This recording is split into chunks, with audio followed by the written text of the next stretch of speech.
Hello नमस्कार, welcome to Inculcate Learning. Statistic in psychology and education को हम discuss कर रहे हैं। कोरिलेशन हमारा कंप्लीट हो गया है ऑलमोस्ट। सो उसमें ही जो हमने टेट्राकोरिक और फाई कोफिशिएंट ऑफ कोरिलेशन दोनों चीजें पढ़ी थी, इन्हीं के बीच में मेजर डिफरेंस की हम बात करेंगे। ये एक तरीके से रिवीजन वीडियो है आपके लिए, बिकॉज टेट्राकोरिक और फाई को मैं डिटेल में ऑलरेडी करवा चुकी हूँ। नहीं देखा है तो मेक श्योर कि आप देख लें और कंटिन्यूटी में वीडियोस देख के स्टैट के नोट्स बना लें। बहुत इंपॉर्टेंट रहता है, स्पेसिफिकली जो स्टूडेंट्स फर्दर पीएचडी करने वाले हैं उनके लिए तो समझना बहुत जरूरी है, और कोई इजीली समझाता नहीं है स्टैट। ओके, अगर आपको कंफ्यूजन रहता है फिर भी तो कमेंट करके पूछिएगा, उसको मिलके सॉर्ट आउट करेंगे। So difference between tetrachoric correlation and phi coefficient को डिस्कस करेंगे जी। This is presented by me Raveena. Videos informative लगे तो इनकलकेट लर्निंग को लाइक शेयर सब्सक्राइब कर दीजिएगा। Methods of correlation, Pearson, Spearman, Kendall का टाउ, ऐसे लिखते हैं जी, कैंडल का टाउ, ठीक है। और उसके बाद अगर हम बात करें तो बाइसीरियल, पॉइंट बाइसीरियल, टेट्राकोरिक और फाई। तो एटलीस्ट जो नेट के स्टूडेंट्स हैं उनको भी इतना तो समझना पड़ेगा, इतनी चीजों के कॉन्सेप्ट्स जो है आपको क्लियर करने पड़ेंगे। प्लस उसके साथ साथ बाकी जो स्टैट या पीएचडी के लिए कर रहे हैं उनको तो पूरा स्टैट का सीरीज ही देख लेना चाहिए और नोट्स बना लेने चाहिए, ठीक है। सो जैसे पॉइंट बाइसीरियल का और बाइसीरियल का एक रिलेशनशिप था, वैसा ही रिलेशन टेट्राकोरिक और फाई में है। ओके, तो जो दो हम वो लेके चलते हैं कि दो वेरिएबल्स के बीच में रिलेशनशिप हम देख रहे हैं। सो उसमें हम जब इसकी बात करेंगे टेट्राकोरिक की और फाई कोफिशिएंट की, तो टेट्राकोरिक में दोनों के दोनों वेरिएबल्स आर्टिफिशियली डाइकोटमाइज्ड रहेंगे और फाई कोफिशिएंट वाले में दोनों ही नेचुरल या जेन्युइन डाइकोटमस वेरिएबल होंगे। ओके, सो ये याद रखने वाली चीज है। नेट के लेवल पे इस तरीके का क्वेश्चन बनने के चांसेस होते हैं। ओके, फिर आप बोलेंगे सडनली कहां से आ गया, सिलेबस में है ये चीजें। सो मेक श्योर आप पढ़ के जाएं। जब हम बात करते हैं ऐसे ही, उसमें क्या था, बाइसीरियल में क्या था, अगर आपको याद हो थोड़ा सा भी मैं फिर से बता देती हूँ ताकि बार बार आप सुने तो आपको याद हो जाएं चीजें। बाइसीरियल में हमने पढ़ा था कि एक कॉन्टिन्यूअस वेरिएबल और दूसरा आर्टिफिशियली डाइकोटमाइज्ड। और पॉइंट बाइसीरियल में क्या पढ़ा था, एक कॉन्टिन्यूअस और दूसरा नेचुरल डाइकोटमस। ओके, और अब यहाँ पे टेट्राकोरिक में दोनों आर्टिफिशियल हैं और फाई में दोनों के दोनों नेचुरल हैं, ठीक है जी। तो जब हम इसको पढ़ते हैं ना, टेट्राकोरिक को और फाई को, तो एक टेबल ध्यान रखना जरूरी है कि इन दोनों का कोई भी क्वेश्चन होगा उसमें 2 into 2 की टेबल बनेगी। क्यों बनेगी? क्योंकि दोनों के दोनों डाइकोटमाइज्ड है ना, यानी दो कैटेगरीज में डिवाइड कर रखे हैं। सो एक वेरिएबल है उसको दो कैटेगरीज में डिवाइड किया, दूसरा वेरिएबल है उसको दो कैटेगरीज में डिवाइड किया। सो 2 into 2 की टेबल बन गई कि नहीं बन गई, ठीक है। जैसे ये है वाई वेरिएबल, ये एडजस्टेड और माल एडजस्टेड। तो एडजस्टमेंट जो लोग कर रहे हैं और जो नहीं कर पा रहे हैं, जो सक्सेसफुल हैं, जो फेलियर हैं। सो ये 4 हो गए ना, यानी एक्स वेरिएबल को मैंने एक सक्सेस और एक फेलियर दो पार्ट में डिवाइड किया, दो कैटेगरीज में, और वाई वेरिएबल को मैंने एडजस्टेड और माल एडजस्टेड में डिवाइड किया, ठीक है। सो इन दोनों के मतलब टेट्राकोरिक और फाई कोफिशिएंट के यहाँ पे, अब जैसे ये तो टेट्राकोरिक का एग्जांपल हो गया क्योंकि ये आर्टिफिशियली डाइकोटमाइज्ड है, मतलब हमने आर्टिफिशियली दो पार्ट बनाए हैं, क्योंकि नेचुरली कहीं पे भी ये नहीं लिखा हुआ कि भाई ये एडजस्टमेंट है और ये माल एडजस्टमेंट है, कहीं नहीं लिखा हुआ। हम अपने हिसाब से ये बताना चाह रहे हैं कि जो इतना एडजस्ट कर ले इतने लेवल तक वो एडजस्टमेंट में आएगा, जो इससे ऊपर नहीं कर पा रहा वो माल एडजस्टमेंट में आएगा। ओके, तो ये हमने डिसाइड की है वो लाइन, तो वो आर्टिफिशियली दो कैटेगरीज में डिवाइड हो गया। जब फाई की बात करेंगे तो वो नेचुरली होगा, जैसे मान लो यस एंड नो, अग्री और डिसअग्री, तो ये दो कैटेगरीज में तो डिवाइड हो गया, लेकिन ये क्या है, आर्टिफिशियली नहीं है। हाँ या ना, दो ही ऑप्शन है और कोई ऑप्शन हो ही नहीं सकता। हम अपनी चॉइस से कोई ऑप्शन नहीं बना सकते, कोई लाइन नहीं खींच सकते इसमें, ठीक है। तो वो नेचुरल रहेगा, ठीक है जी। इसमें ये जो दोनों आप पढ़ेंगे इनमें आपको ए बी सी डी ध्यान रखना जरूरी है। मैंने बोला ना 2 into 2 है, तो ये ए बी सी और डी, तो ये आप ध्यान रखेंगे तो आपको दोनों के दोनों फॉर्मूलाज अगर पता है फिर बात खत्म, वहीं पे आपको समझ आ जाएगा। सो ये ए है, बी है, सी है और डी है, ठीक है।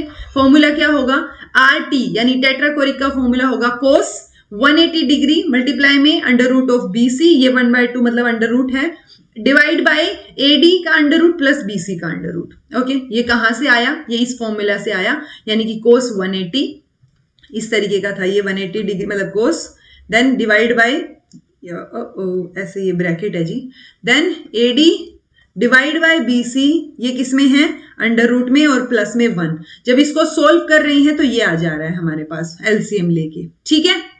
सो ये आ गया है हमारे पास formula a b c and d.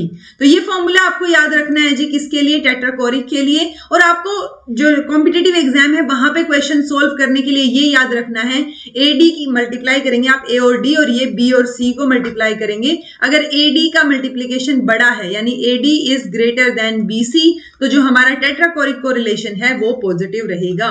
तो ये याद रख लीजिएगा, बिकॉज सोल्व करके नहीं देखा जाएगा, क्योंकि अगर वैल्यूज दे दी और आपको ऐसे एकदम से डर लग जाएगा कि ये तो बहुत बड़ा फॉर्मूला था, ये तो सोल्व ही नहीं होगा। बट उन्होंने पॉजिटिव नेगेटिव पूछ रखा हो या ऑप्शन इस हिसाब से दे रखी हो कि आप स्मार्टली उसको सोल्व कर सकें, तो वो जरूर देख लीजिएगा, ठीक है। अगर एडी छोटा है बीसी से, तो BC is greater than AD, उस टाइम पे नेगेटिव रहेंगे, और दोनों के दोनों अगर क्या है? इक्वल हैं, सो आरटी की वैल्यू हमेशा 0 रहेगी। ओके, सो अदरवाइज अगर थ्योरेटिकल एग्जाम दे रहे फिर तो आपको कंप्लीट ये फॉर्मूला में रख के सोल्व करना पड़ेगा, वरना आपको नॉर्मल से जो कोस 180 या कोस की बिल्कुल 90 180 ये वैल्यूज तो पता होती ही हैं। तो ऐसा सा कुछ क्वेश्चन आने वाले टाइम में नेट में देखने को मिल सकता है अगर स्टैट से या रिसर्च वाले पार्ट से चीजें पूछी गई, ठीक है। देन बात आती है फाई कोफिशिएंट की। तो ये देखिए, फाई में एक आइटम एक्स है एक वाई है, दोनों को हमने येस और नो दो कैटेगरीज में डिवाइड कर दिया, तो ये भी 2 into 2 की टेबल बन गई, ए बी सी और डी। ये कैलकुलेट करना इजी होता है क्योंकि इसमें कोस थीटा वगैरह का कोई लेना देना नहीं है। सिंपली ए डी मतलब मल्टीप्लाई किया ए और डी को, उसमें से बी सी माइनस किया, डिवाइड बाय ये हमने ऑलरेडी प्लस कर ही लिए हैं। ये देखिए हमने ए बी को प्लस कर लिया, सी डी को प्लस कर लिया, ए सी को और बी डी को, यही चीजें यहाँ दे रखी हैं। इन सारों को प्लस तो है ही हमारे पास, यानी मान लो इस तरीके से मैं लगाऊं 100 100 110 और 90 और ये अंडर रूट, इस तरीके से आ जाएगा, ठीक है। देखिए ए बी क्या है? ए और बी 100 है। देन सी डी क्या है? सी और डी भी 100 है।